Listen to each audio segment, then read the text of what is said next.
औज़ुबिल्लाहि मिनश्शैतानिर्रजीम। बिस्मिल्लाहिर्रहमानिर्रहीम। अल्हम्दुलिल्लाहि रब्बिल आलमीन। अस्सलातु वस्सलामु अला रसूलिल करीम। अस्सलामु अलैकुम वरहमतुल्लाहि वबरकातुहू। उम्मीद है आप सब खैरियत से होंगे। और अल्हम्दुलिल्लाह आज हमारा सेशन जो है वो किताबुल जनाइज़ जो है उसका लास्ट सेशन है।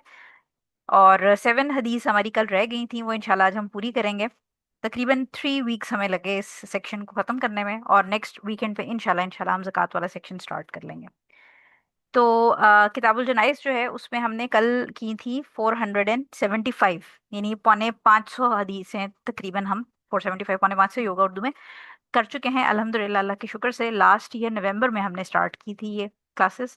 और आई थिंक बीच में शायद कहीं पर हमने ईद की कोई ब्रेक ली हो, या एक आधा और किसी सेशन की ब्रेक ली होगी हमने। अदरवाइज हमारी कंटिन्यूअस क्लासेस चल रही थी अल्हम्दुलिल्लाह।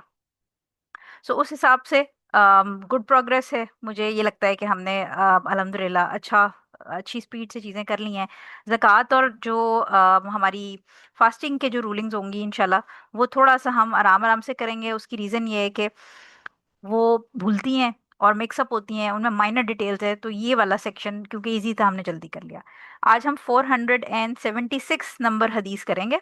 476 नंबर हदीस पे हम आज, आप अपनी पीडीएफ्स में खोलें, मैं आगे इसको फॉरवर्ड करती हूँ। Just a second.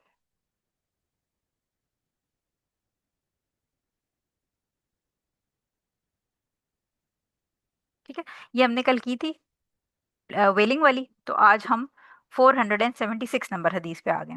476 नंबर हदीस इब्ने उमर रजी अल्लाह ताला अन्हो से है। ये रिवायत करते हैं कि नबी करीम सल्लल्लाहु अलैहि वसल्लम ने फरमाया, मरने वाले को इस पर नोहा करने वालों की सबब से कब्र में अजाब दिया जाता है। बुखारी और मुस्लिम की ये हदीस है। नीज इन दोनों ने मुगीरा बिन शोबा के वास्ते से इसी तरह रिवायत बयान की है। ठीक है। सो अब ये हमने ये जो नोहा वाली चीज़ थी ये स्टार्ट की थी, और वेलिंग के ऊपर हमने रूलिंग डिस्कस की थी। आज जो है वो उसके अंदर फर्दर हम नेक्स्ट स्टेज पढ़ रहे हैं कि अब जो नोहा है वो जो लाइव पर्सन है वो तो कर रहा है, उसको तो हमने पढ़ा था कि हुजूर सल्लल्लाहु अलैहि वसल्लम ने लानत की है। बट जो डिसीज्ड पर्सन है, यानी जिसके लिए वेलिंग की जा रही है, उसके ऊपर इसका क्या इफेक्ट होगा। तो इसके अंदर इंपॉर्टेंट चीज़ ये है कि हमारे पास सूरह बनी इसराइल के अंदर आयत नंबर 15 है। इसका तर्जुमा मैं आपको बता रही हूँ कि जो इसके ऊपर ओपिनियन आएगा वो बेसिकली इस आयत से रिलेटेड है। कि सूरह बनी इसराइल की आयत नंबर 15 के अंदर अल्लाह सुब्हानहू व तआला फरमाते हैं, जो शख्स सीधी राह पर चलता है तो वो खुद अपने फायदे के लिए चलता है, और जो गुमराही का रास्ता इख्तियार करता है वो अपने ही नुकसान के लिए इख्तियार करता है। और कोई, यानी जो इंपॉर्टेंट पॉइंट है इसके अंदर सुनने वाला, वो ये है कि और कोई बोझ उठाने वाला किसी दूसरे का बोझ नहीं उठाएगा, और हम कभी किसी को इस वक्त तक सजा नहीं देते जब तक कोई पैगंबर इसके पास ना भेजते। तो बेसिकली जो इस हदीस है इसके ऊपर डिस्कशन स्कॉलर्स की ये हुई कि ऑब्वियसली हम ये बात कर रहे हैं कि वेलिंग जो है वो बाहर जो जिंदा इंसान है वो कर रहा है, और जो पनिशमेंट है वो उस बंदे को मिल रही है जो कि मर चुका है। ऑब्वियसली जो मर चुका है उसका कोई काम नहीं है दुनिया के अंदर, वो उसकी जो एक्टिविटीज़ हैं वो हॉल्ट कर गई हैं। तो इसके ऊपर जो स्कॉलर्स हैं उन्होंने उसको एक्सप्लेन इस तरह किया है, इस जो आयत है उसके समझे कि एक तरह से मद्देनजर रखते हुए, कि अगर तो डिसीज को पता था, यानी जिसका इंतकाल हुआ है उसको पता था कि उसके घर वाली जो खवातीन हैं या घर के जो हजरात हैं, फैमिली वाले हैं, वो ये प्रैक्टिस जो बैन करना, रोना, पिटना, वेलिंग करना, इसकी प्रैक्टिस उनके घर में या ख़ानदान में आम है, और उसको वो अप्रूव भी करता था और प्लस उसको मना नहीं करता था, यानी उसको डिस्करेज, या अगर वो ऑब्वियसली मर्द है तो उस वो गार्डियन है खवातीन का, तो उसको उसको प्रोहिबिट करना चाहिए था इस चीज़ को। तो अगर वो सपोर्ट करता था, उसको मालूम था मरने से पहले, प्लस ये कि वो प्रोहिबिट नहीं करता था, मना नहीं करता था अपने घर की औरतों में, और प्लस ये कि वो मरने से पहले, यानी हम सबको पता है कि हमने मरना है। तो जैसे मैं आपको कह रही थी कि हम बेहतर है कि अपने प्यारों को मरने से पहले, हमें नहीं पता कि हम कल मरेंगे या 10 साल बाद मरेंगे, लेकिन ये ज़रूर हो सकता है कि हम अपने जो प्यारे हैं उनको एक वसीयत कर दें। उनको वसीयत हम क्या करेंगे कि हमारे मरने के ऊपर, जैसे मैंने आपको कहा था कि कब्रों को पक्की करने वाली जो चीज़ है उसके ऊपर आपने ये नहीं बता देना है अपने घर वालों को कि मेरी कब्र पक्की नहीं करनी। ठीक है। अच्छा, मुझे ये बताएं कि आपको बीच में जो ये स्क्रीन शिफ्ट मैं कर रही हूँ वो नज़र आ रही है?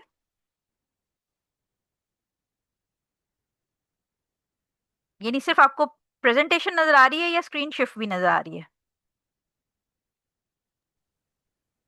सिर्फ आपको, सिर्फ यानी प्रेजेंटेशन नजर आ रही है। प्रेजेंटेशन ही नज़र आ रही है? ठीक है, ठीक है। जस्ट ठीक है। ओके, अल्हम्दुलिल्लाह। तो द पॉइंट इज दिस, क्योंकि मेरे पास आपके मैसेजेस भी बीच में आए हुए हैं, ठीक हो गया। तो इसलिए इम्पोर्टेंट चीज आपने ये समझनी है कि अगर उस शख्स को पता था, उसने लोगों को मना भी नहीं किया, अपने खानदान वालों की आदत पता थी, और प्लस उसने ये वसीयत नहीं की। लेट्स अज्यूम कि कोई ऐसा हेड स्ट्रांग किस्म के लोग हैं जो मना ही नहीं हो रहे, या कोई यंग घर में ऐसे लोग हैं जिनकी कोई बात मानता ही नहीं, जैसे छोटे बहन भाई होते हैं उनको, जो यंगस्टर्स होते हैं 15-20 साल की, जो इस्लाम को पढ़ रहे होते हैं और उनको पता होता है कि एक हरकत गलत है, और वो अपने घर वालों को समझाने की कोशिश कर रहे होते हैं, लेकिन घर वाले नहीं मान रहे होते। तो इस केस में फिर वो ये जरूर करें कि वो अपनी तरफ से विल कर दें। विल से मुराद ये कि अगर मुझे कुछ हो जाए तो मेरे मरने पे रोना नहीं, इस तरह रोना मतलब, लेकिन बैन नहीं करना। तो अगर उस शख्स ने ये सारी जो चीजें हैं इनको कवर किया होगा अपनी जिंदगी में, और ये, वसीयत भी की होगी कि मेरे मरने पे ऐसी कोई हरकत ना करना, तो ऐसे केस में उसके मरने के ऊपर कोई पनिशमेंट नहीं होगी, अगर कोई बाहर वाली जो खवातीन है उसके घर की वो वेलिंग करती हैं। लेकिन अगर उसने अपनी लाइफ में प्रोहिबिशन नहीं की होगी, अगर उसने अपनी लाइफ में इसके अगेंस्ट लोगों को एडवाइस नहीं किया होगा, और प्लस ये कि कोई इस तरह की विल के अगर मैं मर जाऊं तो कुछ ऐसा ना करना, अगर ऐसा नहीं किया होगा, तो उस केस में फिर जो पनिशमेंट है वो जो डिजीज है उसको भी हो। ठीक है।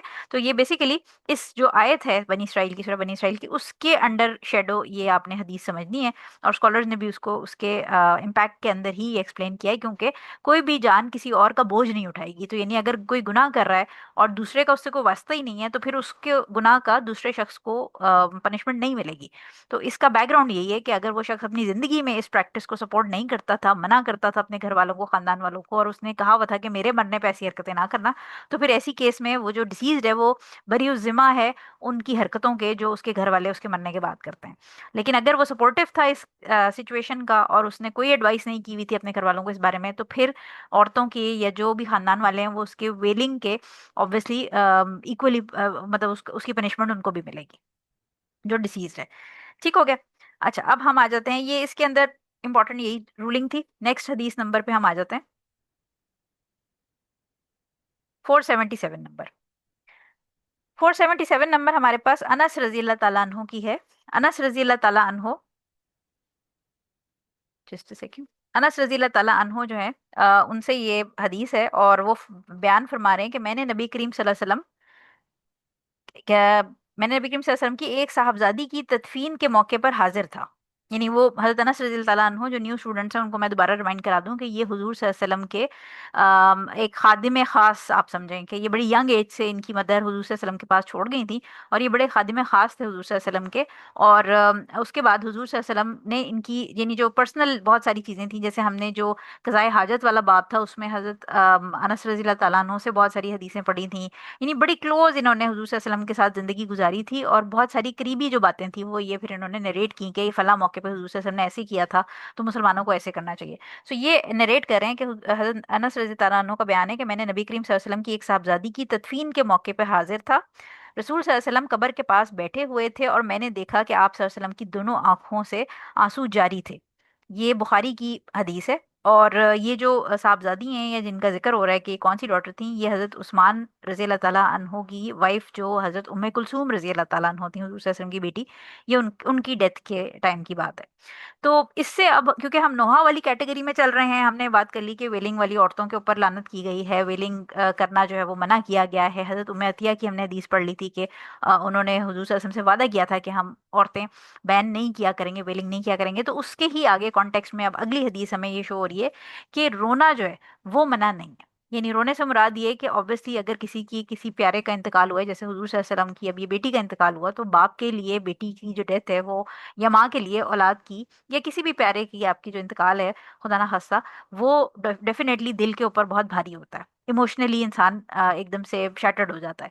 तो उस सिचुएशन में अगर कोई शख्स रो रहा है तो ये बैन के अंदर नहीं आएगा। यानी अगर वो नॉर्मल रो रहा है, जैसे नॉर्मली रोया जाता है पुरसुकून तरीके से, तो वो बैन में नहीं आएगा, और ये जायज़ है, क्योंकि ये नेचुरली अल्लाह ताला ने ही इंसान के दिल में मोहब्बत डाली है अपने रिश्तों के लिए। और जब उस रिश्तों में से फिर कोई हमेशा के लिए चला जाता है, और इंसान को ये फील होता है कि अब मर ऑब्वियसली जो क़यामत का दिन है उस दिन ही मुलाकात होगी, लेकिन उस दिन तो ऑब्वियसली नफसा नफसी होगी, हर शख्स को अपनी पड़ी होगी। तो जन्नत के अंदर फिर अक्सर दुआ की जाती है कि अल्लाह ताला हमें हमारे माँ बाप से, या जो हमारे प्यारे हैं उनसे हमें जन्नत में रीयूनाइट कर दे। तो लिहाजा हुजूर सल्लल्लाहु अलैहि वसल्लम भी रो रहे थे, और फिर साहबा ने उनसे पूछा कि या रसूल अल्लाह, आप सल्लल्लाहु अलैहि वसल्लम रो रहे हैं। तो उन्होंने जवाब दिया कि जो रोना है वो ऑब्वियसली फितरत है, यानी फितरत से मुराद ये कि इंसान जिससे प्यार करता है उसके बिछड़ने के ऊपर उसको गम होता है और वो रोता है। इस रोने का मतलब कहीं पर भी ये नहीं होता, यानी ये जो नॉर्मल रोना है इसका मतलब ये नहीं होता कि आप अल्लाह ताला की जो आप समझें कि जो किस्मत है या डिवाइन जो डिक्री है उसके अगेंस्ट कुछ सोच रहे हैं। ये एक नेचुरल फीलिंग है। जैसे हमें दर्द होती है तो हमें रोना आता है, इसी तरह जब हमें इमोशनल पेन होता है तो उस केस में भी हमें रोना आता है। और उस रोने को छुपाना, हाइड करना, ये इंसानी फितरत के मुनाफी है। यानी अगर आंसू आ रहे हैं तो उनको बह लेने दिया जाए। सो इससे एक तो पहली चीज ये पता चलती है कि जो नेचुरल इमोशन है वो ग्रीफ के या कोई भी इस तरह के जो नेचुरली चल रहे हैं उसके ऊपर रोना या बिहेव करना, उसमें कोई ऐसा मसला नहीं है। और ये अल्लाह ताला की तरफ से परमिसिबल इमोशंस हैं, क्योंकि बाप बेटी या शौहर या ये जो रिश्ते हलाल हैं वो अल्लाह ताला की तरफ से हैं। दूसरा इसमें पॉइंट हमें ये पता चलता है कि हुजूर सल्लल्लाहु अलैहि वसल्लम ऑल्सो, बहुत सारी और प्रीवियस भी हमने हदीसें पढ़ी थी, लेकिन क्योंकि एक सर्टन कुछ सेक्ट्स हैं जो डेविएंट हैं जो कहते हैं कि हुजूर सल्लल्लाहु अलैहि वसल्लम अल्लाह ताला के नूर से बनाए गए थे। तो इन इस हदीस और प्लस पहले भी हम बहुत सारी ऐसी हदीसें पढ़ चुके हैं जिसके अंदर हमने ये बात समझी थी कि हुजूर सल्लल्लाहु अलैहि वसल्लम अल्टीमेटली एक इंसान थे, और वो हमारी तरह खाते पीते थे।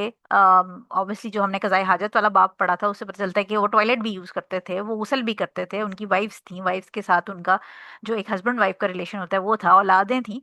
तो एक नॉर्मल ह्यूमन बीइंग की तरह वो, मतलब आप ये समझें कि जैसे पहले लोग कहते थे कि शायद फरिश्ते ही हमारे बीच में उतार दिए जाएं, तो ऐसा नहीं है कि वो कोई डिफरेंट मखलूक थे। वो हमारी तरह इंसान थे और इसीलिए उनके इमोशंस थे। Excuse me.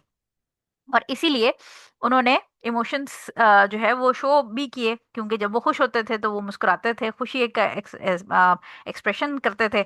और जब वो दुखी होते थे तो वो दुखी होके जो आईज हैं उनकी वो भर जाती थी। इसी तरह अगर उनको गुस्सा आता था तो चेहरा लाल हो जाता था। तो ये सारे इमोशन इंसानों के होते हैं, और ये इस बात का प्रूफ है कि हुजूर सल्लल्लाहु अलैहि वसल्लम भी एक इंसान थे। ये जो लास्ट पॉइंट है कि टीयर्स डोंट मीन के वो शख्स अल्लाह ताला की कुदरत या उस जो किस्मत है उसके अगेंस्ट कोई चीज़ फील कर रहा है। ये नेचुरल एक फ्लो है, और उसके अंदर आपकी इंटेंशंस या कोई गलत डिपिक्शन ऑफ फेथ, ईमान की कोई गलत जो आप समझें क्या कहेंगे उसको, नुमाइश या जो फीलिंग है वो नहीं एक्सप्रेस होती इसके अंदर। ठीक है। तो ये 477 नंबर आपकी हदीस आ गई। अच्छा, अब हम आ जाते हैं 478 नंबर पे। जस्ट 478 नंबर हमारे पास है हदीस। एक सेकंड में जरा साथ साथ ट्रांसलेशन भी निकाल रही हूँ। 478 नंबर हमारे पास जाबिर इब्ने अब्दुल्ला रजी अल्लाह ताला अन्हु से है। ये रिवायत करते हैं कि नबी करीम सल्लल्लाहु अलैहि वसल्लम ने फरमाया, अपने मरने वालों को रात के औकात में दफन ना करो सिवाय इसके कि तुम इसके लिए मजबूर हो जाओ। इब्ने माजा की हदीस है, इसकी असल मुस्लिम में है, लेकिन इसी में है कि आप सल्लल्लाहु अलैहि वसल्लम ने रात को दफन करने पर डांटा सिवाय ये कि नमाज जनाजा पढ़ ली जाए। अब हमने वो रोने वाली चीज भी बात कर ली, हमने कबर की मिट्टी डालने वाली भी बात कर ली। अब ये टाइमिंग्स की बात आ गई है कि टाइमिंग्स जो है वो प्रेफरेबल क्या है। तो इसमें जो मना करने की बात है वो कोई हराम वाली बात नहीं है, इसमें बेसिकली रिकमेंडेशन की बात हो रही है। यानी हुजूर सल्लल्लाहु अलैहि वसल्लम ने रिकमेंड किया, मुस्तहब करार दिया कि जो डिसीज है उसको दिन के टाइम में दफनाया जाए। अब इसकी मल्टीपल रीजन है, पहले ज़माने में भी रही होंगी डेफिनेटली, क्योंकि जो पुराना ज़माना था उसमें लाइट का इशू हो जाता था, और कफन दफन और गोसल करने में अंधेरे में मुश्किल होती थी। लेकिन जो करंट टाइम्स हैं उसमें स्कॉलर, यानी पहले की जो प्रॉब्लम्स थी वो लाइट के साथ भी रिलेटेड थी, क्योंकि दिन के अंदर ऑब्वियसली रोशनी होती थी, रात में उस ज़माने में बिजली तो होती नहीं थी, तो मशलें या कैंडल्स या इस तरह की चीज़ें लालटेनें टाइप यूज़ होती थी। लेकिन फी ज़माना करंटली हमें, क्योंकि लाइट का या दिन और रात में इस किस्म की जो हमारी फैसिलिटीज़ हैं उसके अंदर अब हम मसला नहीं, लेकिन स्कॉलर्स कहते हैं कि इसमें अगेन एक पहलू जो मना करने का है या नॉट रिकमेंडेड वाला जो पहलू है, दूसरा से हमने रिकमेंड नहीं किया कि रात को दफनाया जाए, उसमें ये फैक्टर है कि रात का जो है वो जनाजे के अंदर कम लोग आते हैं। यानी ऑब्वियसली लोग फारिग होकर अपने घरों में चले जाते हैं, एक एक्टिविटी लेवल डिक्रीज हो जाता है रात के अंदर, तो लोग रात के जनाजों में कम शिरकत करते हैं। और जैसे हमने पहले मुख्तलिफ हदीस के अंदर पीछे पढ़ा है कि जब जनाजे के अंदर ज़्यादा लोग होंगे तो प्रोबेबिलिटी ज़्यादा होगी कि उनमें मोनोथेइस्ट, यानी जो ऐसे लोग जिन्होंने कभी शिरक किसी लेवल पे नहीं किया होगा और वो दिल से उस डिसीज के लिए दुआ करेंगे तो अल्लाह ताला उनकी शिफात कबूल करेगा। ये आपको पीछे मैं पढ़ा चुकी हूँ। सो लिहाजा ये जो हदीस है इसके अंदर रिकमेंडेशन इसीलिए दी गई है कि रात के वक्त ना दफनाया जाए बल्कि दिन में दफनाया जाए, क्योंकि रात के वक्त जो नंबर ऑफ पार्टिसिपेंट्स होंगे नमाज जनाजा के वो कम होंगे वर्सेस दिन में, यानी जोहर के टाइम पे या सुबह के टाइम पे जब रोशनी होती है, दिन का टाइम होता है, तो उस टाइम पे ज्यादा लोग शिरकत करते हैं। ठीक है, लेकिन इसका मतलब ये नहीं है कि अगर कोई रात को किसी दफनाना है तो वो हराम है। जब मुस्ताहब कहा जाए तो हमेशा याद रखिएगा कि इट्स रिकमेंडेड, यानी प्रेफर ज्यादा ये किया जाएगा कि दिन के टाइम। लेकिन इसका मतलब ये नहीं कि अगर किसी को रात के टाइम दफनाया जा रहा है किसी भी रीजन की वजह से, ये बहुत सारी रीजन हो सकती हैं, बॉडी जो है वो खराब होने लग जाती है, अगर कहीं पर कुछ इस तरह का गांव वगैरह सिस्टम है जहाँ पर कूलिंग का सिस्टम नहीं है, सर्द खाने नहीं है जहाँ पर बॉडी को रखा जाए, तो अगर बॉडी के खराब होने का खतरा है तो फिर आप उसको रात को भी दफना देते हैं।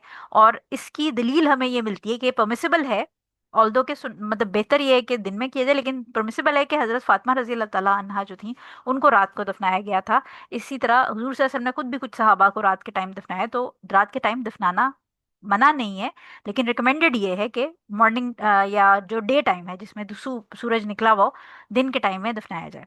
और प्लस ये कि बहुत सारे लोग ये भी एक प्रैक्टिस पॉसिबल थी जिसके ऊपर जो सेकंड सेक्शन है हमारी हदीस का वो ये बात क्लियर कर रहा है कि अब अगर लोग ये सोच रहे हैं कि जी फ्यूनरल प्रेयर में यानी नमाज जनाजा में कम लोग आएंगे, तो वो क्या करें कि वो जनाजे को पहले दफना दें, यानी डेड बॉडी को रात को दफना दें और कहें कि अच्छा जनाजा हम अगले दिन पढ़ लेंगे।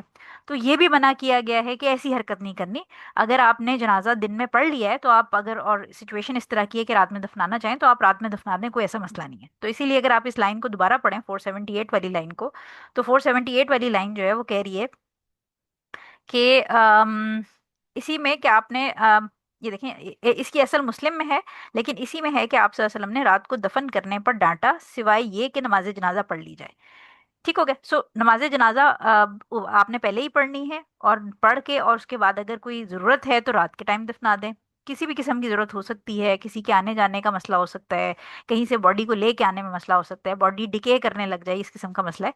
तो रिकमेंडेड अगेन पॉइंट ये है, ये आपने याद रखना है इसमें कि ये रिकमेंडेड है, हराम नहीं है, क्योंकि हज़रत फातिमा रज़ी अल्लाह ताला अन्हा की एग्जांपल आप याद रखिएगा कि वो रात में दफन की गई थी। हज़रत अबू बकर सिद्दीक रज़ी अल्लाह ताला अन्हो भी रात में दफन किए गए थे, और हुजूर सल्लल्लाहु अलैहि वसल्लम ने बहुत सारे सहाबा को खुद भी रात में दफन किया। ठीक होगी। सो मैंने आपको इसकी डिटेल बता दी कि स्कॉलर्स ये कहते हैं कि बेसिकली नमाज जनाजा के अंदर ज्यादा लोगों की शिरकत जरूरी है, तो दिन के टाइम में वो शिरकत ज्यादा होती है, और दुआ जो है वो डिसीज के लिए ज्यादा की जाती है, तो लिहाजा इसलिए बेहतर ये है कि दिन के टाइम पे जनाजा पढ़ा दिया जाए।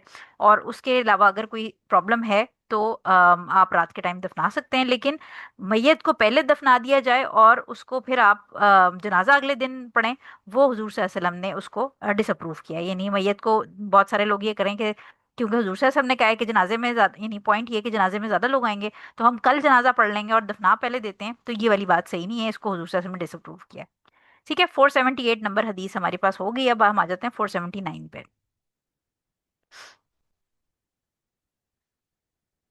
479 हमारे पास है।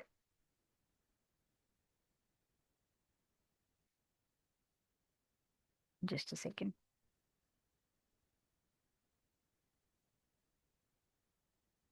अच्छा, 479 नंबर हदीस हमारे पास आ गई। हजरत अब्दुल्ला बिन जाफर रजी अल्लाह ताला अन्हो से रिवायत है कि जब जाफर बिन अबी तालिब रजी अल्लाह ताला अन्हो की शहादत की खबर मौसूल हुई, तो रसूल सल्लल्लाहु अलैहि वसल्लम ने फरमाया कि जाफर रजी अल्लाह ताला अन्हो के घर वालों के लिए खाना तैयार करो, इनको ऐसी तकलीफ दा इत्तला मिली है जो इनको खाना पकाने से मशगूल रखेगी। निसाई के अलावा इसे पांचों ने रिवायत किया है।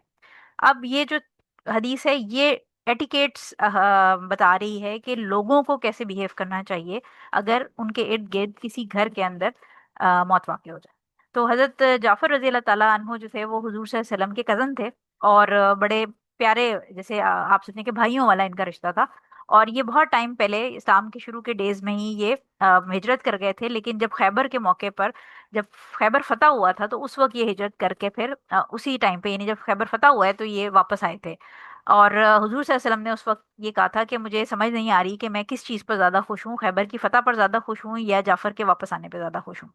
अब हुआ ये था कि ये जो इनके इनके जो शहादत की स्टोरी है, ब्रीफली मैं आपको बता देती हूँ कि मुता एक जगह थी, और वहां पर एक बैटल हुई थी, और उसकी बैकग्राउंड ये हुई थी, वो बैटल क्यों हुई थी, क्योंकि एक सहाबी को जो सफ़ीर के तौर पर हुजूर सल्लल्लाहु अलैहि वसल्लम ने लेटर दे के, जो इस्लाम का इनविटेशन होता है वो दे के भेजा था रोम की तरफ। और वहां पर जो उनका गवर्नर था, या आप कह लें कि जो एडमिनिस्ट्रेटर था जिसके पास लेटर गया, उसने लेटर तो उसको मतलब एक्सेप्ट नहीं किया, लेकिन साथ में उसने सफ़ीर का कत्ल कर दिया। जो सहाबी थे, जो एज अ सफ़ीर थे, और कहीं पर भी उस जमाने में भी इवन आजकल के दौर में भी जो एम्बेसडर होता है उसको मारा नहीं जाता। ये अगेंस्ट आप समझें कि दुनिया की पॉलिटिक्स के अगेंस्ट बात है, उसूलों के अगेंस्ट। तो उन्होंने वो सहाबी शहीद हो गए। और जब हुजूर सल्लल्लाहु अलैहि वसल्लम को खबर मिली तो हुजूर सल्लल्लाहु अलैहि वसल्लम ने कहा कि ये वो जो एक हम कहते हैं ना कि nip the evil in the bud, कि अगर ये तरह पड़ गई कि सफीर को मारा जाने लग गया तो फिर ये आगे से आगे कहानी बढ़ती जाएगी और हमें इसको इधर ही स्टॉप करना है। तो मुसलमानों को ये प्रूफ मतलब अपना जो एक बदला है वो भी लेना है और प्रूफ करना है कि this is not the right thing. तो हुजूर सल्लल्लाहु अलैहि वसल्लम ने पूरी तकरीबन 3,000 सहाबा की जो फोर्स है वो तैयार की थी और फिर हमला किया था। और ऑब्वियसली ये रोम एक बड़ी एम्पायर थी। तो उन्होंने तकरीबन 2 लाख के करीब, एज फार एज मुझे सीरा से याद है चीज़, तो 2 लाख के करीब जो थे वो फौजी अरेंज किए थे। और इधर जो मुसलमान थे वो 3,000 फौजी थे सिर्फ हुजूर सल्लल्लाहु अलैहि वसल्लम के साथ सहाबा कराम।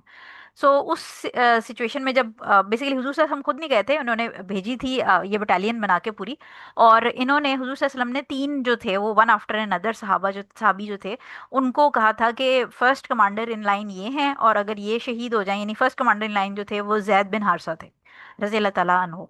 और हुजूर साहब ने कहा कि अगर ये शहीद हो जाएं तो फिर हजरत जाफर रजी अल्लाह ताला अन्हो होंगे सेकंड कमांडर, और अगर हजरत जाफर रजी अल्लाह ताला अन्हो शहीद हो जाएं तो फिर ये देखिए मैंने नाम भी इसीलिए यहाँ लिख दिए हैं ताकि सीक्वेंस आपको पता रहे, फिर अब्दुल्ला बिन रवाहा रजी अल्लाह ताला अन्हु होंगे। और अगर ये भी शहीद हो जाएं तो फिर मुसलमान आपस में उस टाइम पे एज पर सिचुएशन जिसको कॉमनली चूज करना चाहें उसको कमांडर चूज कर दें। क्योंकि एक ऑब्वियसली जो हेड सिपा सलार होता है जो लीड कर रहा होता है ग्रुप को, वो बहुत जरूरी होता है, अदरवाइज अफरा तफरी हो जाती है और फिर वो जो एक सिंक्रोनाइजेशन होती है आर्मी की वो खराब हो जाती है। तो हुआ ये था कि जब ये वहां पर जंग शुरू हुई तो पहले हजरत जैद बिन हारसा रजी अल्लाह ताला अन्हो शहीद हो गए, तो फौरन हजरत जाफर रजी अल्लाह ताला अन्हो ने कमांड संभाल ली। और उस जमाने में जंग जो होती थी क्योंकि वो मैनुअल होती थी, आजकल की टाइम की तरह नहीं होती थी, तो जो अलम होता था किसी भी जो दो फोर्सेस आपस में लड़ रही हैं उनका एक झंडा होता था, और वो झंडा जमीन पे गिरने का मतलब ये होता था कि ये गिव अप हो गया, ये हार गए। तो हज़रत जैद की इंतकाल यानी शहादत के बाद हज़रत जाफ़र रज़ी अल्लाह ताला अन्हो ने वो झंडा पकड़ लिया और साथ साथ लड़ने लग गए। और जिस हाथ से उन्होंने झंडा पकड़ा हुआ था तो उस हाथ पे जो है वो जो दुश्मन था उसने वार किया और उनका वो बाजू कट गया। जब बाजू कटा तो उन्होंने दूसरे हाथ से झंडा भी पकड़ लिया और उसी हाथ से वो साथ साथ लड़ने भी लग गए। तो उसने एक अगेन जो दुश्मन थे वो ऑब्वियसली ज़्यादा क्वांटिटी में थे तो उन्होंने दूसरा हाथ भी काट दिया। तो झंडा अगेन वो नीचे गिर जाता तो इसका मतलब ये था कि मुसलमान हार गए। उन्होंने अपने जो कटे हुए बाजू थे उनसे कोशिश करके उसको पकड़ लिया, लेकिन जो दुश्मन के जो फौजी थे उन्होंने उनको पीछे से फिर वार करके मार दिया। और इसी टाइम पे फिर इमीडिएटली अब्दुल्ला बिन रहा रवाहा रजी अल्लाह ताला अन्हु जो है उन्होंने वो टेक ओवर की और वो भी शहीद हो गए। फिर जब वो शहीद हो गए तो मुसलमानों ने सॉरी मेरी आज थोड़ा गला गड़बड़ हो रहा है। अच्छा, तो जब ये शहीद हो गया हजरत अब्दुल्ला बिन रवाहा रजी अल्लाह ताला अन्हु, तो खालिद बिन वलीद रजी अल्लाह ताला अन्हु जो हैं, उन्होंने फिर कमांड संभाली और फिर आहिस्ता आहिस्ता करके उन्होंने बड़ा ट्रिक के हिसाब से, बिकॉज उनको ये नहीं था कि उनको ये था कि ज़्यादा से ज़्यादा सहाबा बच जाएं, शहीद होते जा रहे थे क्योंकि जो नंबर ऑफ आर्मी था उसका डिफरेंस बहुत ज़्यादा था। और फिर वो आहिस्ता आहिस्ता फाइनली क्योंकि ये बड़े स्किलफुल थे और जो ये वॉर स्ट्रेटजीज होती हैं इसमें बड़े स्किल्ड थे, तो ये आहिस्ता आहिस्ता करके बैकफुट पे उनको सहरा की तरफ लेके आते गए, ताकि सहरा में ऑब्वियसली क्योंकि अरब थे तो अरब जो हैं वो सहरा के कमांडर्स थे, यानी उनको बहुत कमांड थी सहरा की हार्श इन्वायरमेंट के अंदर लड़ने की। और जो रोमन्स थे ऑब्वियसली वो ज़रा जिसको हम आजकल आसान अल्फाज में कहते हैं कि वो पप्पू बच्चे थे, ऑब्वियसली क्योंकि जो सहरा है उसकी हार्श इन्वायरमेंट को वो फेस नहीं कर सकते थे। तो जब एक सर्टन पॉइंट पे वो ले आए रोमन्स को तो रोमन्स ने फिर बैक ऑफ कर लिया, क्योंकि उनको ये था कि अब अगर हम सहरा में घुसे तो फिर हम इस वेदर को भी नहीं बर्दाश्त कर सकेंगे और हमारे लिए लड़ना मुश्किल हो जाएगा। तो ये वाली सारी सिचुएशन थी। और जब हुजूर सल्लल्लाहु अलैहि वसल्लम को खबर मिली कि हज़रत जाफ़र रज़ी अल्लाह ताला अन्हो शहीद हो गए तो हुजूर सल्लल्लाहु अलैहि वसल्लम बहुत ज़्यादा अफसरदा हुए, क्योंकि ये बड़े प्यारे हुजूर सल्लल्लाहु अलैहि वसल्लम के कज़न थे। और उस टाइम पे फिर हुजूर सल्लल्लाहु अलैहि वसल्लम ने ये हदीस कही जिसके अंदर उन्होंने जो उनके घर वाले थे, यानी जो हज़रत अब्दुल्ला सॉरी हज़रत जाफ़र रज़ी अल्लाह ताला अन्हो के घर वाले थे, ऑब्वियसली वो एक उनके ऊपर पहाड़ टूट गया था कि घर का जो सरबरा है वो शहीद हो गया। उस टाइम पे उन्होंने ये कही कि वहां पर कुछ आप खाना वगैरह बना के उसकी जो फैमिली ऑफ जाफर है उनके घर पहुंचाएं। ठीक हो गया। तो ये अब एटिकेट्स पता चल रहे हैं कि खुदा ना खास्ता गली में इर्द गिर्द जानने वालों में रिश्तेदारों में अगर किसी के घर में डेथ हो जाती है तो उस टाइम पे एटिकेट्स क्या हैं। अच्छा, ये जो इससे रिलेटेड एक और चीज़ के हजरत जाफर रजी अल्लाह ताला अन्हो के दोनों क्योंकि बाजू कट गए थे, तो हुजूर सल्लल्लाहु अलैहि वसल्लम ने कहा कि अल्लाह ताला ने इनको दोनों बाजू, क्योंकि इन्होंने इस्लाम की रास्ते में उनके दोनों बाजू कटे थे और फिर शहीद भी हुए, तो अल्लाह ताला ने उनको जन्नत में इन दो बाजुओं की जगह दो पर दे दिए हैं। और वो इन परों के साथ जन्नत में उड़ते हुए फिरेंगे, तो इसीलिए इनको जाफर तैयार भी कहा जाता था। ठीक है। सो इसके अंदर पहली रूलिंग जो हमें समझ आती है वो ये कि सुन्नत ये है कि अगर किसी के घर में फौतगी हो जाए तो सुन्नत का तरीका ये है कि जो इर्द गिर्द वाले लोग हैं वो खाना पका के, और क्योंकि उस फैमिली ऑलरेडी वो इतने क्राइसिस में चल रही है, तो अब वो बजाय इसके कि वो बैठ के मेहमानों का इंतजाम करे जो कॉन्डोलेंस के लिए आ रहे हैं, तो लिहाजा आइडियली इर्द गिर्द के लोगों को चाहिए कि वो खाना पका के फैमिली के लिए लेके जाएं जहाँ पर कोई फौतगी हुई है। और अनफॉर्चुनेटली हम देखते हैं कि बहुत सारी जैसे सुन्नत की जो हमारी आदतें हैं, जो अल्लाह ताला जो हुजूर सल्लल्लाहु अलैहि वसल्लम ने हमें एडवाइस की हैं, वो ख़त्म होती जा रही हैं सोसाइटी में से। तो अब इस वक्त अगर आप अपने इर्द गिर्द देखें तो सोसाइटी में it's the other way around. यानी अदर वे अराउंड का मुराद ये है कि जो बेचारा जिसके घर में फौतगी हुई है, एक तो ऑलरेडी वो एक क्राइसिस के अंदर चला गया है, इमोशनल क्राइसिस में, साथ साथ फिर वो घर में टेंट भी लगवा रहा होता है, केटरिंग वाले को बुलवा के बिरयानी और कौरमे की डेगे भी लगवा रहा होता है, और अपना गम साइड पे रख के फॉर द टाइम बीइंग वो मेक श्योर कर रहा होता है कि सारे लोग जो आए हैं अफसोस करने, वो खाना खा के जाएं, और फिर खाने में उनको बिरयानी भी अच्छी मिले और रायता भी मिले और कोल्ड ड्रिंक भी मिले और बोटियां भी कम ना पड़े। तो आप इससे इमेजिन करें कि ये एक सिचुएशन क्या क्रिएट हुई है कि जो सुन्नत का तरीका है, अब सुन्नत हमें ये एडवाइस करती है कि जो सफरिंग है उसको कम किया जाए, लेकिन अल्टीमेटली हमने क्या किया है, हमने सोसाइटी को फॉलो करने के चक्कर में या एक जो कल्चरल प्रैक्टिसेस हैं उनको इस्लाम के ऊपर हम ले आए और हमने अपनी जिंदगियां खुद मुश्किल बना ली हैं। तो इस वक्त हम सबको पता है कि जब किसी के घर में फौतगी होती है तो उसके घर में एक शामियाना लग जाता है, कुर्सियां ला के जमा की जाती हैं और कुर्सियां रख के फिर वो आने वालों का इंतजाम किया जाता है। फिर बहुत सारे ऐसे भी लोग होते हैं जो आने वाले वो क्या करते हैं कि चाय की फरमाइश हो रही होती है, या जो खवातीन होती हैं उनको फिर कहीं कमर में दर्द भी होने लग जाती है, कुछ होने लग जाता है, तो उनको कमरे में जाके सोना भी होता है। अब ये वो लोग हैं जो गेस्ट आए हुए हैं, यानी ये वो वाली सिचुएशन होती है कि जो जिसका घर है, जिसका लॉस हुआ है, वो बेचारा उल्टा सर्विंग फेज में आ जाता है। तो ये अगेंस्ट सुन्ना है, यानी सुन्नत के अंदर ये इस्लाम हमारा क्योंकि सपोर्टिव दीन है, तो जिसके ऊपर क़यामत टूटी है उसको सपोर्ट करना है, बजाय इसके कि उसके ऊपर सर पे जाके आप एक जहमत बन के बैठ जाए। ठीक हो गया। सो ये जो चीज़ है सर्विस, ये कोशिश करनी चाहिए कि आप अपने इर्द गिर्द लोगों को बताया जाए कि अगर कोई दूर पार से आया है, कोई रिश्तेदार किसी और शहर से आया है, लेट्स अज्यूम, तो चले वो तो फिर आपके घर में ही रह रहा है ना, जिसके घर में इंतकाल हुआ उसके घर में ही आके रहेगा। और अगर वो कहीं और रह रहा है किसी होटल में, तो फिर खाना उसको होटल में भी मिल जाएगा, और अगर वो किसी और रिश्तेदार के घर रह रहा है तो फिर वो दूसरा रिश्तेदार भी खाना पूछ लेगा।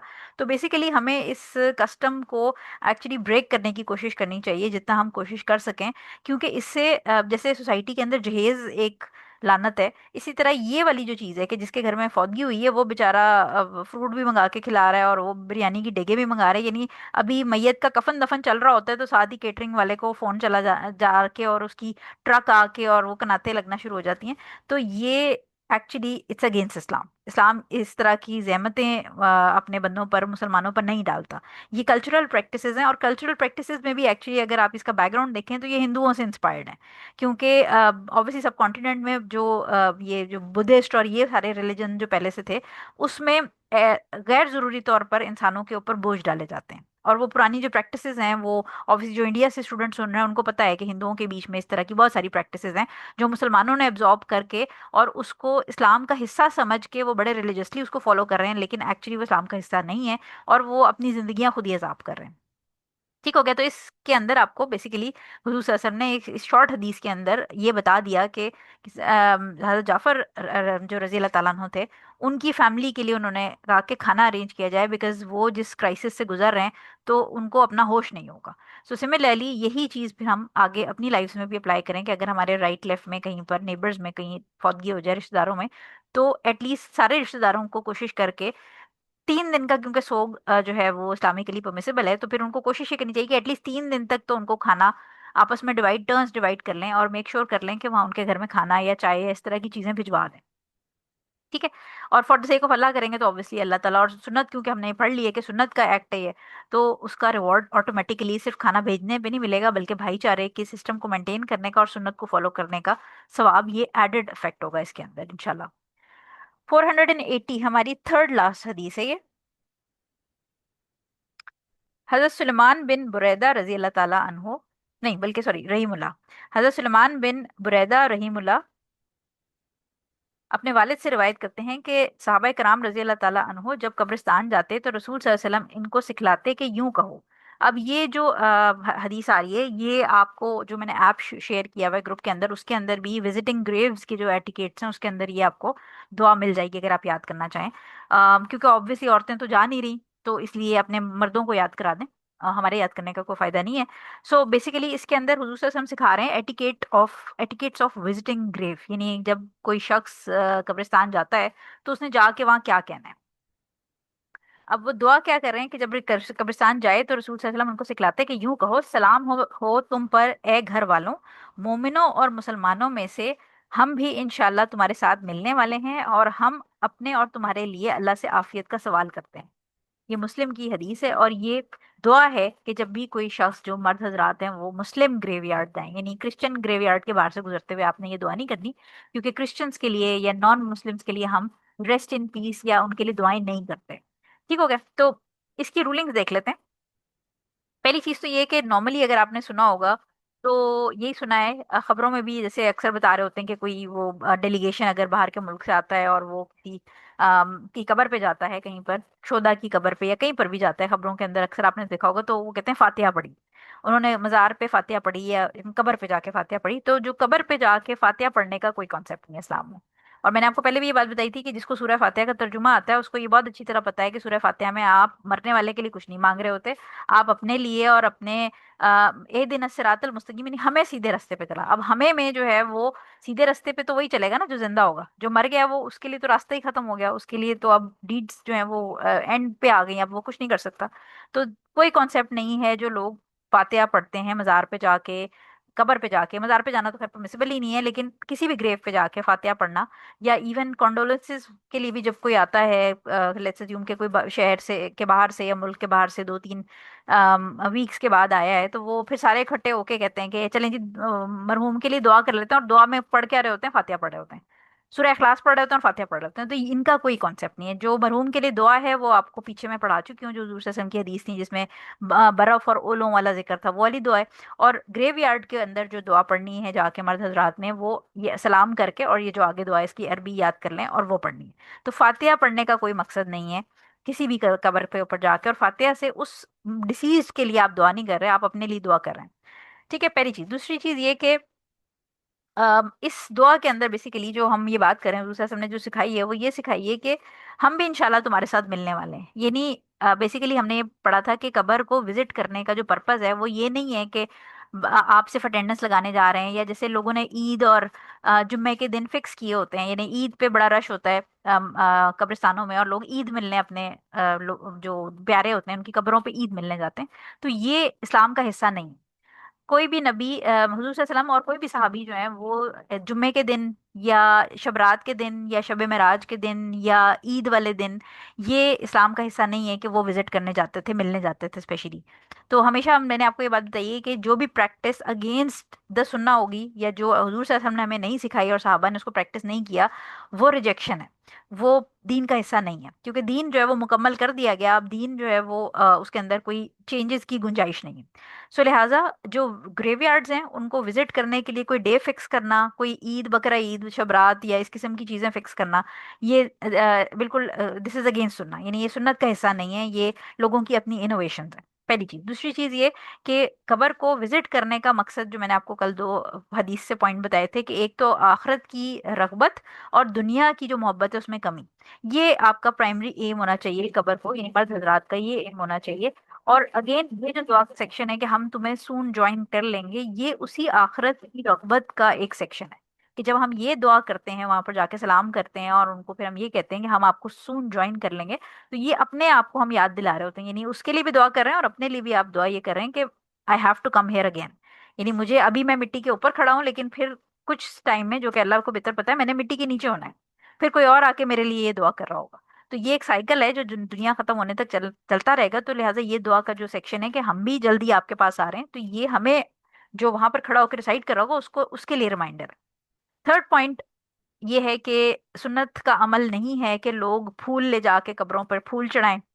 इनोवेशन का लेवल तो ये है कि जो चारों कुल वाली हरे रंग की चादरें होती हैं वही चढ़ाई जा रही होती हैं कब्रों के ऊपर। और लोगों को लगता है कि ये जिसने, मतलब ऐसे ऐसे लोग हैं जिन्होंने सारी जिंदगी कुरान को हाथ नहीं लगाया, लेकिन उनके जो मरने के बाद लोग जाके उनकी कब्रों पे वो चारों कुल वाली चादर चढ़ा देते हैं। तो उनका ख्याल ये है कि ये जो चादर है इससे कुछ उनको फायदा हो जाएगा, और जिसने सारी जिंदगी कुरान को ना समझा ना पढ़ा, वो शायद इस चादर के डालने से उसके लिए अज़ाब कब्र में कोई कमी आ जाएगी। तो इसलिए ये इस किस्म की चादर कबर पे चढ़ाना, या फूल जाके, आप देखें कि बकायदा कब्रिस्तानों के बाहर फ्लावर शॉप्स होती हैं। और सिर्फ फ्लावर शॉप्स नहीं होती हैं, बकायदा अगरबत्तियां बिक रही होती हैं और इस किस्म की सारी चीजें बिक रही होती हैं। तो वो एक बिजनेस है। वो बिजनेस है क्योंकि बिजनेस में बहुत सारे फैक्टर्स होते हैं और एक फैक्टर जहालत होता है। तो जाहिल लोग जो हैं वो बिजनेस रन करने में, यानी जो कंज्यूमर है वो जाहिल है अगर, तो बिजनेस, जो बिजनेस मैन है उसका बिजनेस बहुत तेजी से ग्रो करेगा। लिहाजा ये जो फूल डालना कबर पे जाके, उसको डेकोरेशन करना, और अगरबत्तियां लगाना, और इसी तरह फिर बहुत सारे लोग जो हैं वो स्पेशली कबर पे जाके पौधा लगाते हैं। एक सेकेंड। अच्छा, पौधा लगाते हैं और पौधे की वो एक्सप्लेनेशन क्या देते हैं कि हुजूर सल्लल्लाहु अलैहि वसल्लम ने दो लोगों पर जिन पर अजाब हो रहा था कब्र के अंदर, उनके ऊपर हरे रंग का ब्रांच रखी थी। और हुजूर सल्लल्लाहु अलैहि वसल्लम ने कहा था कि जब तक ये ब्रांच ब्राउन नहीं हो जाती, यानी ताजी है, तब तक इनके ऊपर अजाब में कमी रहेगी। तो इसमें दो फैक्टर, ये आपने सुनी हुई है और मैंने आपको पीछे भी ये आई थिंक किसी बाब में ये पढ़ाई थी। आई थिंक नजासत वाला जो बाब था उसमें हमने पढ़ी थी कि वो जो दूसरा शख्स था वो यूरिन की छींटों से अपने आप को नहीं बचाता था, उसमें मैंने आपको इसको डिटेल बताई थी।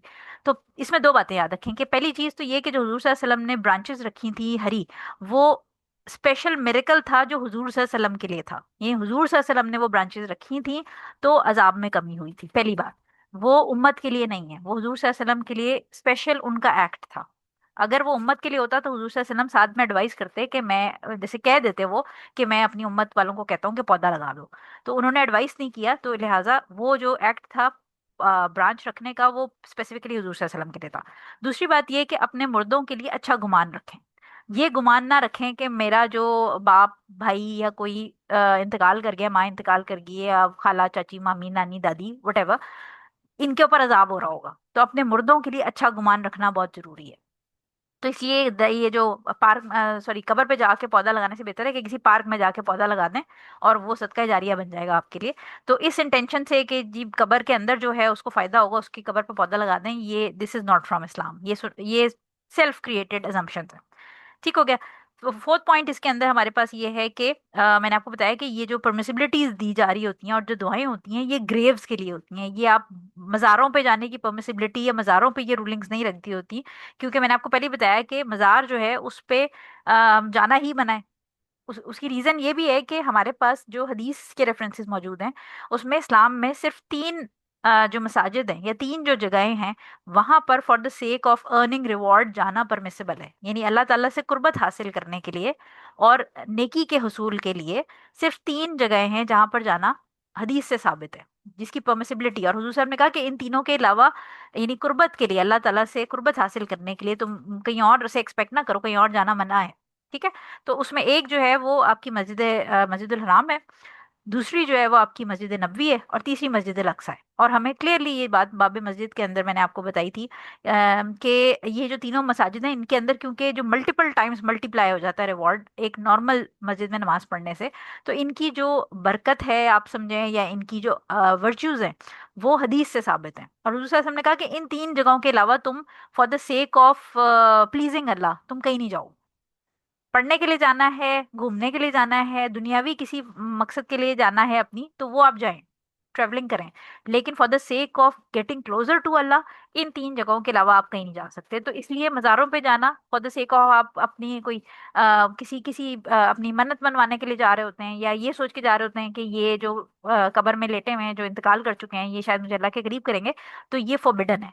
तो ये जितनी भी रूलिंग्स आप पढ़ रहे हैं, ये श्राइन्स के लिए नहीं बता रही मैं, ये कब्रों के लिए, परमिसिबिलिटी कब्रों के लिए, ये दुआ कब्रों के ऊपर जाके पढ़नी है। फिफ्थ पॉइंट ये है कि कुरान जो है वो कब्र पे बैठ के पढ़ना परमिसिबल नहीं है। जैसे लोगों को देखा जाता है कि वो कब्रिस्तान में बैठ के कुरान पढ़ रहे होते हैं, तो ये परमिसिबल नहीं है। ना नमाज आप वहाँ पढ़ेंगे, ना आप वहाँ कुरान बैठ के पढ़ेंगे। लास्ट पॉइंट जो इम्पोर्टेंट, वेरी इंपॉर्टेंट पॉइंट, वो ये कि कैन द डेड हियर अस, यानी जो मुर्दा लोग हैं क्या वो हमें सुन सकते हैं। ये बहुत इंपॉर्टेंट अंडरस्टैंड करना पॉइंट इसलिए है क्योंकि जो लोग कब्रों क्योंकि इबादत कर रहे होते हैं, उनको सजदे कर रहे होते हैं, या वो कहते हैं कि इसमें वली दफन है जो कि जिंदा है, तो वो एक्चुअली अपनी जो वो ये सोच से कर रहे होते हैं कि ये हमारी बात सुन सकते हैं। तो मैं आपको तीन आयतें बता रही हूँ। सूरह फातिर की आयत नंबर 22 है। अब इन आयत की रोशनी में स्कॉलर्स कैसे इंटरप्रेट करते हैं चीज़ों को, मैं आपको बताती हूँ। सूरह फातिर की आयत नंबर 22 का तर्जुमा है, और जिंदा लोग और मुर्दे बराबर नहीं हो सकते, और अल्लाह तो जिसको चाहता है बात सुना देता है, और तुम उनको बात नहीं सुना सकते जो कब्रों में पड़े हैं। इस आयत से पता चलता है कि जो मुर्दा है वो सुन नहीं सकता। ठीक हो गया। अगली आयत है सूरह नमल की आयत नंबर 80। उसमें अल्लाह ताला फरमाते हैं, याद रखो तुम मुर्दों को अपनी बात नहीं सुना सकते, और ना तुम बहरों को अपनी पुकार सुना सकते हो जब वो पीठ फेर कर चल खड़े हों। ठीक है। इसके बाद सूरह रोम के अंदर आयत नंबर 52 है, जिसमें अल्लाह ताला फरमाते हैं, गर्ज ए पैगंबर सल्लल्लाहु अलैहि वसल्लम, तुम मर्दों को अपनी सॉरी मुर्दों को तुम मुर्दों को अपनी बात नहीं सुना सकते, और ना बहरों को अपनी पुकार सुना सकते हो जब वो पीठ फेर कर जा रहे हो। यानी सूरह रोम के अंदर भी आयत नंबर 52 में भी यही बात हो रही है, और सूरह नमल के अंदर आयत नंबर 80 में भी यही बात हो रही है। सो लिहाजा इन आयात में बड़ा क्लियर प्रूफ है कि जो मुर्दे हैं वो सुन नहीं सकते। अब अगेन इसके ऊपर जब आप ये कब्रों वाले लोगों से डिस्कस करते हैं, बात करते हैं, तो वो कहते हैं कि अच्छा ठीक है, अगर तुम कह रहे हो कि ये कुरान में इस आयत का मतलब ये है कि मुर्दे सुन नहीं सकते, तो फिर जो गजवा गजवा बदर के टाइम पे जो मुशरिकीन मारे गए थे, उनको कुएं में फेंक दिया गया था, और फिर हुजूर सल्लल्लाहु अलैहि वसल्लम ने कुएं में आवाज लगा के उनको उनसे बात की थी। और उन्होंने सहाबी ने पूछा था कि क्या ये हमें सुन सकते हैं, तो हुजूर सल्लल्लाहु अलैहि वसल्लम ने कहा था कि हाँ, ये बड़ा क्लियरली, एज क्लियरली जैसे तुम मुझे सुन सकते हो, ये मुझे सुन सकते हैं। तो अगेन ये बात याद रखिएगा कि वो जो सिचुएशन थी वो सिर्फ बदर के उस मकाम पर हुजूर सल्लल्लाहु अलैहि वसल्लम की बात उन मुर्दों को सुना दी गई थी।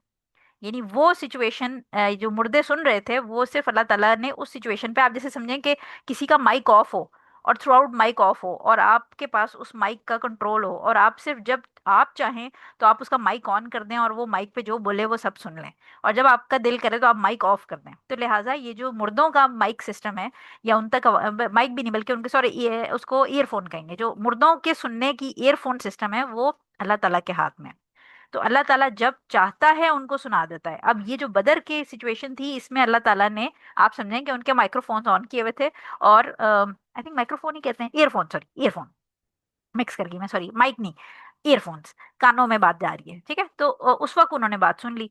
सो लिहाजा अब स्कॉलर्स इस पे ये कहते हैं कि अभी जो हमने अस्सलाम वालेकुम अहले दियार वाली दुआ भी पढ़ी है, तो अब हम उनको सलाम तो कर रहे हैं, तो ये क्या कंफ्यूजन है? तो स्कॉलर्स ने इसको क्लेरिफाई इस तरह किया है कि जो मुर्दे हैं वो बेसिकली सलाम सुन सकते हैं सिर्फ।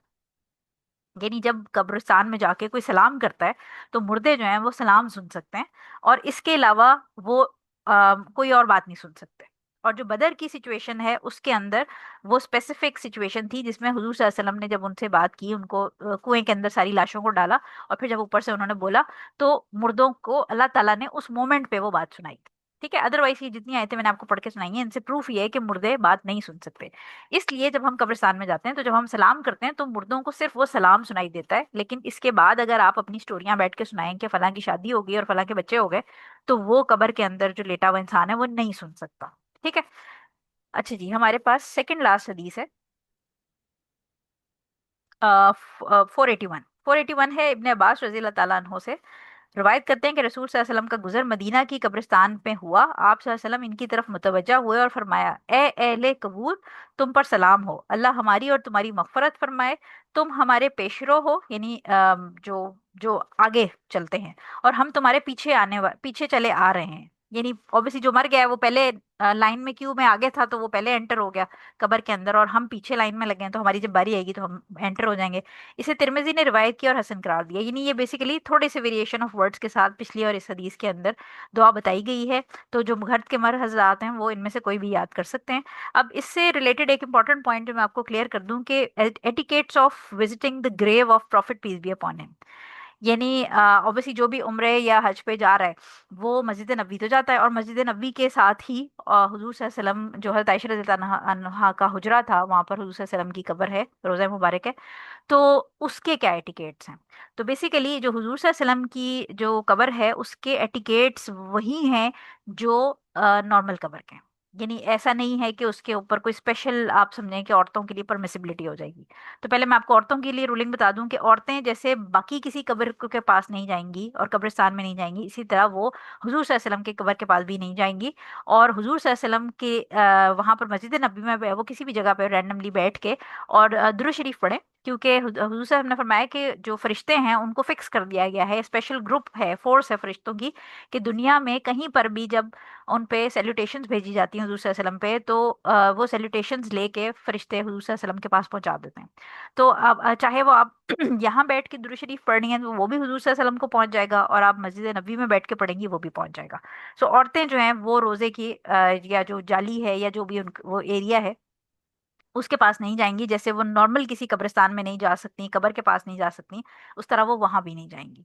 अच्छा, अब मर्दों के लिए क्या सिचुएशन है कि मर्द जो है वो जब वहां जाएंगे तो वो जो हुजूर सल्लल्लाहु अलैहि वसल्लम की डायरेक्शन है कब्र की, उस तरफ वो फेस करके सलाम करेंगे, अस्सलाम वालेकुम अय्युहन नबी व रहमतुल्लाहि व बरकातहू, और उसके बाद वो जो दुरूद शरीफ है वो पढ़ेंगे। ठीक है, दुरूद शरीफ पढ़ के उसके बाद वो राइट और जो साइड पे उनके हजरत अबू बकर सिद्दीक रजी अल्लाह ताला अन्हो की कब्र है और हजरत उमर रजी अल्लाह ताला अन्हो की कब्र है, उसकी तरफ थोड़ा थोड़ा टिल्ट करके फेस करके उनको भी सलाम इसी तरह करेंगे, और सलाम करके उनके लिए दुआ जो भी मगफरत की है और अल्लाह ताला उनके जन्नत में दर्जात बुलंद करे, वो दुआ कर सकते हैं। ठीक है, तो ये जो एटिकेट्स हैं ये नॉर्मल कब्र के विजिट के और वहाँ के सेम होंगे, इसमें औरतों को परमिशन नहीं है कि वो वहाँ जाके, और स्पेशली औरतों के अंदर फिर अगेन बिदात बहुत ज़्यादा हैं।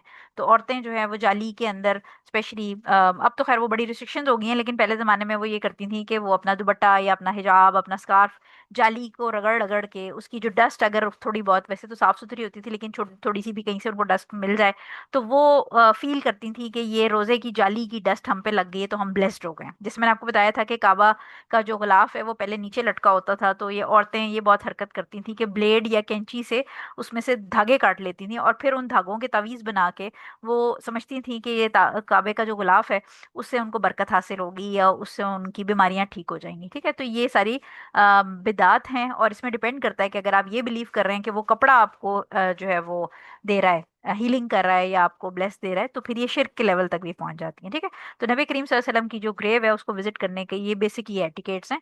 इसमें बिदतों से बहुत दूर रहना चाहिए, कि ये जो बहुत सारे लोग इवन मज़ारों के अंदर छोटी छोटी बूटियां लिख के वो अंदर डाल रहे होते हैं, तो एज इफ जैसे जो यानी इवन रैंडम जो मज़ारों में लोग जाते हैं वो भी इस तरह के लव लेटर्स टाइप या पता नहीं क्या फरमाइशी जो होती है ना, वो बूटियां लिख के अंदर डाल रहे होते हैं। तो वो इतना फनी है कि जो डेड है वो क्या अपनी कब्र से उठ के और उसके बाद वो बूटियां खोल के बैठ के पढ़ेगा। तो अगेन लैक ऑफ जो एक कॉमन सेंस है वो बड़ा प्रॉब्लम है, और जहालत उसके ऊपर टॉप ओवर है। तो एक तो करेला ऊपर से नीम चढ़ा वाली सिचुएशन है हमारी। लास्ट हदीस अल्हम्दुलिल्लाह हमारी 482 है। 482 नंबर हमारे पास हदीस है। हजरत आयशा रजी अल्लाह ताला अन्हा से रिवायत है कि रसूल सल्लल्लाहु अलैहि वसल्लम ने फरमाया, मुर्दों को, अच्छा ये अब उर्दू के अंदर जो है ना वो क्योंकि जबर देर पेश तो ऑब्वियसली नहीं डली होती, तो मैं इसको मुर्दों के बजाय मुझे I have to remind myself कि मैं मुर्दों की हदीस पढ़ रही हूँ, वरना मैं इसको बार बार मर्दों पे ले जाती हूँ। सो मुर्दों को गाली मत दो इसलिए कि उन्होंने जो भेजा है इसे हासिल कर लिया है। बुखारी की ये हदीस है। तिर्मिजी ने मुगीरा के हवाले से इसी तरह की रिवायत की है, लेकिन इसमें जो अल्फाज हैं यानी गाली जो अल्फाज हैं वो थोड़े से चेंज हैं, यानी गाली से तुम जिंदा लोगों को तकलीफ देते हो। अब ये लास्ट हदीस है, इसमें एटिकेट्स बताए जा रहे हैं जो इंसान मर गया है उसको याद करने के। यानी अगर आप उसकी जिक्र कर रहे हैं इंतकाल के बाद, तो अब आपने जिक्र कैसे करना है। बहुत सारी सिचुएशंस होती हैं लाइफ में, बहुत सारे ऐसे लोग इंतकाल कर जाते हैं जिन्होंने आपको बड़ा नुकसान पहुंचाया होता है, आपके लिए बुरा किया होता है, और सिर्फ इमोशनली बुरा नहीं किया होता, कभी कभी फाइनेंशियली या फिजिकली बहुत बुरा कर दिया होता है। तो ऐसी सिचुएशन में इंसान हर्ट होता है, और इंतकाल के बाद कभी कभी बहुत सारे लोगों को मैंने सुना भी है इस तरह के मुंह से उनकी चीज़ें, ऑपरेशन, क्योंकि ऑपरेस्ड होते हैं, जुल्म होता है उनके ऊपर, तो उनके मुंह से निकल जाती है। तो अब इस सिचुएशन को आपने समझना ही है कि ये एक जनरल एक सिचुएशन होती है कि कोई भी मर गया, तो जैसे लेडीज की जनरली आदत होती है, मर्दों में क्योंकि इस तरह मुझे पता नहीं है कि क्या हाल होता है, वो क्या बातें कर रहे होते हैं आई डोंट नो जब कोई मर जाता है, लेकिन खवातीन का मुझे पता है कि वो फिर कहीं ना कहीं से उनको पुरानी कोई बात आ जाती है याद, या कोई अच्छी बात नहीं होती तो वो भी वो रिमाइंड करा देती हैं कि ये तो ऐसी थी, ये ऐसी थी। तो इसलिए हुजूर सल्लल्लाहु अलैहि वसल्लम जो है वो फरमा रहे हैं कि जब कोई शख्स मर जाता है तो उसने जो अपनी जिंदगी में अच्छा या बुरा कमाया है वो अपने अंजाम को पहुंच गया है, इसलिए तुम उसको कोसो नहीं, यानी तुम उसको बुरा भला ना कहो, क्योंकि उसने अगर तुम्हारे साथ बुरा किया था तो अल्लाह ताला तो देख रहा था। अल्लाह ताला देख रहा था तो उसको जो बुराई है, जो उसने गलत काम किया, उसका उसको पनिशमेंट मिलेगी मिलेगी। तो इसलिए पहली चीज तो ये कि वो एक चैप्टर है दुनिया में, जैसे एक बुक होती है, दुनिया एक बुक है जिसके अंदर हर इंसान एक सफा है। तो जैसे जैसे आप आगे बढ़ते जाते हैं तो पीछे के सफ़े पुराने होते जाते हैं और जो बुक है उसमें फॉरवर्ड प्रोग्रेस होती जाती है। इसी तरह दुनिया में हज़रत आदम अलैहिस्सलाम से लेके आगे आगे नए पेजेस आते गए, यानी नए इंसान आते गए, और पीछे वाले जो पेजेस थे, पीछे वाले इंसान थे, वो भुर के, जैसे एक किताब होती है उसका कुछ सेक्शन पुराना होके फट के निकल जाता है, इस तरह लोग भी चले जाते हैं। तो इसलिए मूव फॉरवर्ड, अगर कोई चला गया है तो उसकी बुराई ना करें। और अगर उसके लिए दुआ कर सकते हैं बेहतरी की तो कर दें कब्र के अंदर, अगर नहीं बहुत आप हर्ट हैं तो चलें दुआ भी ना करें, लेकिन उसके बारे में बुरा भी ना कहें, क्योंकि ये मुसलमान के लिए एक एटिकेट्स हैं। इसकी डिटेल बेसिकली अगर बैकग्राउंड थोड़ा सा मैं आपको बताऊं तो ये जो हदीस है उसका बैकग्राउंड ये है कि जो अबू लहब की बेटी थी, उन्होंने इस्लाम कबूल कर लिया था, और जब उन्होंने इस्लाम कबूल किया तो जो कुछ मुसलमान थे उन्होंने उनको ताना दिया या टॉन्ट किया कि ये अल्लाह के दुश्मन की बेटी है। तो उन्होंने हुजूर सल्लल्लाहु अलैहि वसल्लम से आके शिकायत की, और उस मौके पे हुजूर सल्लल्लाहु अलैहि वसल्लम ने ये बात की कि जो मर गए हैं, यानी अबू लहब ने जो किया था उसके ऊपर सूरह लहब पूरी है, जिसके अंदर हमें पता है कि उसका क्या अंजाम होना है आखिरत के अंदर, और कंफर्म मतलब अल्लाह ताला की तरफ से बताया गया है। तो लिहाजा वो जो उसने किया था वो भुगत रहा होगा, और क्यामत के बाद आगे जहन्नुम में वो ऑलरेडी भुगतेगा। सो इसलिए पहली चीज तो ये कि अपने आप को गैर जरूरी चीजों से ऑक्युपाई करने की जरूरत नहीं है। मुसलमान अपने दिमाग को कंस्ट्रक्टिव चीजों में बिजी करता है, बजाय इसके कि गॉसिप या जो मर गया है उसकी बुराइयां गिनवा गिनवा के अपना टाइम वेस्ट करे। दूसरी चीज ये कि आपके किसी को बुरा भला कहने से उसके मरने के बाद हो सकता है कि उसके घर वाले अगर आपकी बात सुन लें तो उनको तकलीफ हो, और हो सकता है बहुत चांसेस इस तरह होते हैं कि जिसने गुनाह किया होता है, जिसने तंग किया होता है, वो ऑन हिज ओन तंग कर रहा होता है, उसमें उसके घर वालों का कोई हाथ नहीं होता। तो अगर आप किसी की बेटी की बुराई उसकी माँ के सामने बैठ के कर रहे हैं, या किसी की माँ की बुराई उसके बच्चों के सामने बैठ के कर रहे हैं, तो वो हर्ट होंगे। ऑलरेडी उन्होंने अपनी माँ को खोया है, माँ जैसी भी थी वो माँ थी। इसी तरह अगर किसी का शौहर है, किसी की बीवी है, किसी के बहन भाई हैं, तो ऑलरेडी वो हर्ट होते हैं। उसके बाद अगर आपकी कोई कड़वी या तल्ख बात उन तक पहुंचेगी तो वो मजीद हर्ट होंगे। तो मुसलमानों के अंदर बेसिकली भाईचारे का कॉन्सेप्ट प्रमोट किया जाता है हर लेवल पे इस्लाम में। तो इसलिए इस तरह की चीजों से अवॉइड करना चाहिए, गॉसिप्स और उसकी बुराइयां पॉइंट आउट करना। अगर जो मर गया है उसने जो बुराई थी वो अपना ले गया, वो अपना अमाल नामा अपने साथ ले गया है, और उसने जो बोया था वो वही काटेगा।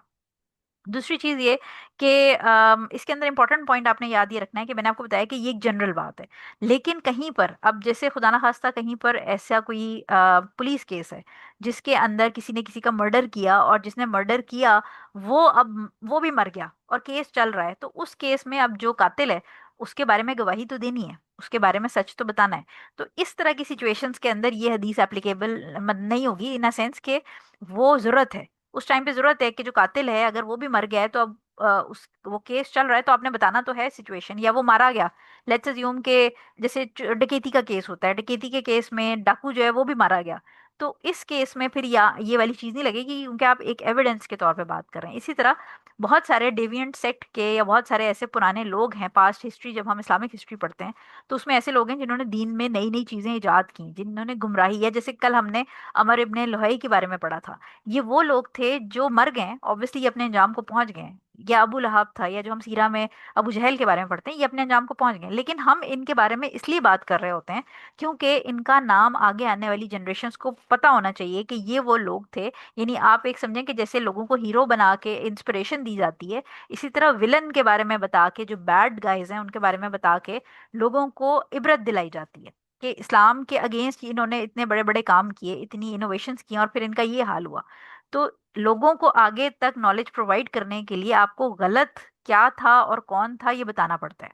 इसी तरह आजकल के ज़माने में भी नॉर्मली हम ये देखते हैं कि बहुत सारे ऐसे लोग हैं जिनको दीन की बिल्कुल नॉलेज नहीं है, वो बेसिकली मोटिवेशनल स्पीकर्स हैं, लेकिन एक आधा किताब या दो चार महफिलों में बैठ के उन्होंने कुछ चीज़ें सीख ली हैं, तो अब वो मोटिवेशनल स्पीकर से आहिस्ता आहिस्ता बढ़ते बढ़ते पता नहीं सो कॉल्ड स्कॉलर बन गए। हालांकि स्कॉलर जो है वो एक बहुत बड़ी पोस्ट है, यानी हम जितने भी लोग पढ़ रहे हैं हम अपने आप को स्टूडेंट ऑफ नॉलेज कहते हैं। तो जो स्कॉलर है, एक आलिम है, वो एक बहुत बड़ा स्टेटस होता है। जैसे शेख साले अल फौजान है, अब उनको अगर आप कहें कि वो स्कॉलर हैं तो हाँ वो स्कॉलर हैं, लेकिन रैंडमली जो मोटिवेशनल स्पीकर्स हैं वो अपने आप को स्कॉलर्स बन के बैठ गए हैं। तो ऐसे लोगों के बारे में वार्न करना, खुदा ना खास्ता अगर वो इंतकाल कर गए हैं और उनकी किताबें या उनकी वीडियोस मौजूद हैं यूट्यूब पे, या उनकी पीडीएफ फॉर्मेट में राइटिंग्स या लिटरेचर्स अवेलेबल हैं, तो उनके लिए वार्न करना बहुत ज़रूरी है, अदरवाइज लोग फितने में पड़ सकते हैं। तो उस केस में ये फिर ऑब्वियसली ये हदीस एक जनरल हदीस है, लेकिन अगर कहीं पर आपको ज़्यादा नुकसान नज़र आ रहा है कि अगर लोगों को इस मुर्दे के बारे में नहीं बताया गया तो ज़्यादा नुकसान हो जाएगा, उस केस में फिर आप बताएंगे। ठीक है। सो 482 नंबर हदीस, आई होप कि आपको लास्ट हदीस सही समझ आ गई है। ये आज हमारा अल्हम्दुलिल्लाह चैप्टर कंप्लीट हो गया है, और आई होप कि आपने इससे बहुत सारी चीज़ें सीखी होंगी नई। बहुत सारे कॉन्सेप्ट जो पहले खिचड़ी वाले थे और मशकूक थे, नहीं समझ आते थे कि एविडेंस क्या है, सही क्या है, गलत क्या है, डिफरेंस ऑफ ओपिनियन कहाँ पर है, जाना चाहिए औरत को कब्रिस्तान में या नहीं जाना चाहिए, ये सारी चीज़ें आई होप कि आपको क्लियर होगी। और ख्याल ये रखिएगा कि जो स्टूडेंट ऑफ नॉलेज होता है, चाहे वो बिगनर लेवल पे है, चाहे वो मिडिल लेवल पे है, चाहे वो एडवांस लेवल पे है, उसके ऊपर जिम्मेदारी ये होती है कि उसकी वो जहालत खत्म कर रहा है, अपने अंदर से भी खत्म कर रहा है, कोशिश कर रहा है, स्ट्रगल कर रहा है, और वो अपने प्यारों के इर्द गिर्द वालों की तरफ अंदर से भी जहालत खत्म करने की कोशिश कर रहा है। इस सारी सिचुएशन के अंदर जो वो सीख रहा है उसको इम्प्लीमेंट करना बहुत जरूरी है। सबसे पहले अपने अंदर इम्प्लीमेंट करें, जिसको हम कहते हैं वॉक द टॉक। यानी आपकी जबान खोलने से पहले आपका जो किरदार है, आपकी जो पर्सनैलिटी है, आपको बीइंग खातून, यानी अगर हम औरत हैं तो हमें अगर हमने लेट्स अज्यूम के छोटे छोटे कपड़े पहने हुए हैं और हमने बाल खोले हुए हैं और हम कह रहे हैं कि हम दीन पढ़ाने आ रहे हैं, तो ऑब्वियसली कोई भी हमें सीरियस नहीं लेगा। उसकी रीज़न ये है कि जो हम सिखाने आ रहे हैं, हम पहले खुद तो उसको प्रैक्टिस कर नहीं रहे, तो हम दूसरे को कैसे सिखा रहे हैं। तो लिहाजा जो स्टूडेंट ऑफ नॉलेज है उस पे अल्लाह ताला की तरफ से भी ये आप समझें कि एक वेट होता है, क्योंकि उसको नॉलेज है, और उस नॉलेज के होने के बावजूद अगर वो उसको प्रैक्टिस नहीं करता, तो ऐसे स्टूडेंट ऑफ नॉलेज का सवाल भी कब्र में और आखिरत में दुगना हो जाएगा, क्योंकि उसको पता था और उसके बावजूद उसने चीज़ों पे अमल नहीं किया। तो इसलिए हाँ, अलबत्ता ऑब्वियसली जब ज़्यादा पढ़ते हैं आप चीज़ें, आहिस्ता आहिस्ता कुछ चीज़ें भूल भी जाते हैं। ऑब्वियसली आपको सारी किताबें आखिरी टाइम तक मरने तक ज़बानी रटी नहीं होती, बहुत सारी चीज़ें होती हैं जो आप रिवाइज करते रहते हैं, आपको याद आती रहती हैं। तो इसलिए कोशिश करें रिवीजन करते रहें, और साथ साथ अल्लाह ताला से माफ़ी भी मांगते रहें। उसकी रीज़न ये है कि गलतियां, हम में से कोई भी फरिश्ता नहीं है, हमसे गलतियां होती हैं, कहीं पर भूल चूक हो जाती है, कहीं पर हम रूलिंग भूल सकते हैं अपनी प्रैक्टिकल लाइफ में इम्प्लीमेंट करते हुए। तो अल्लाह ताला से कॉन्स्टेंटली, यानी स्टूडेंट ऑफ नॉलेज बनने का मतलब ये नहीं है कि अगर हमें 4 किताबें पता चल गई हैं या हमने 400 हदीसें पढ़ ली हैं तो हमें गलती की गुंजाइश हमारी ख़त्म हो गई है, क्योंकि शैतान तो आखिरी टाइम तक जोर लगाता रहेगा। तो इसलिए अल्लाह ताला से अपने लिए आफियत मांगनी चाहिए, अपने ईमान की पुख्तगी की दुआ मांगते रहनी चाहिए, इल्म को प्रैक्टिस करने, यानी जो नफ़े वाला इल्म है, अल्लाहुम्मा इन्नी असअलुका इल्मन नाफ़िअन व रिज़्क़न तय्यबन व अमलन मुतक़ब्बलन, ये दुआ ज़रूर करें कि जो इल्म मुझे दे अल्लाह ताला, नाफ़े यानी फ़ायदेमंद इल्म देना, और जो अमल है वो मेरा कबूल करना, और प्लस ये कि दीन में अंडरस्टैंडिंग प्रोवाइड करना। अल्लाह ताला हमें हम मांगते हैं अल्लाह ताला से कि अंडरस्टैंडिंग होगी, वरना हदीसें बहुत सारे लोगों ने रटी होती हैं, लेकिन उनको उन हदीसों का मफहूम ही नहीं पता होता कि एग्जैक्टली बात क्या हो रही है। तो दीन की अंडरस्टैंडिंग जो फिक है, फिक is the deep understanding of दीन। और इसीलिए जब आपको डीप अंडरस्टैंडिंग होगी, तो जब आपके पास केसेस आएंगे, आप किसी क्वेश्चन सुनेंगे, तो हो सकता है कि वो हदीस नंबर 481 और 221, लेट्स अज्यूम, मैं एग्जांपल दे रही हूँ कि 221 नंबर हदीस जो 200 वाली नंबर की रेंज में थी और 400 वाली रेंज को कंबाइन करके आपको उनको रूलिंग बतानी पड़े। तो अगर अंडरस्टैंडिंग होगी दीन की, तो फिर आप किसी को सही मशवरा दे सकते हैं। अदरवाइज आपको हदीस नंबरें सारे याद होंगे, रावी भी याद होंगे, स्टेटस भी याद होगा, लेकिन आप उसको प्रैक्टिकली लाइफ में इम्प्लीमेंट नहीं कर सकेंगे। और लास्ट चीज़ जो मैं आपको ये बताना चाहती हूँ कि मुझे पर्सनली फिक जो है, जो मैंने इसको अपने मास्टर्स के अंदर भी सिलेक्ट किया, वो इसलिए मैंने इसको सिलेक्ट किया क्योंकि फिक जो है वो मुझे इसकी स्पेशलाइजेशन इसलिए पसंद थी, क्योंकि मेरे नज़दीक जो कुरान और हदीस है उसको डेली लाइफ में इम्प्लीमेंट करना फिक के थ्रू पॉसिबल है।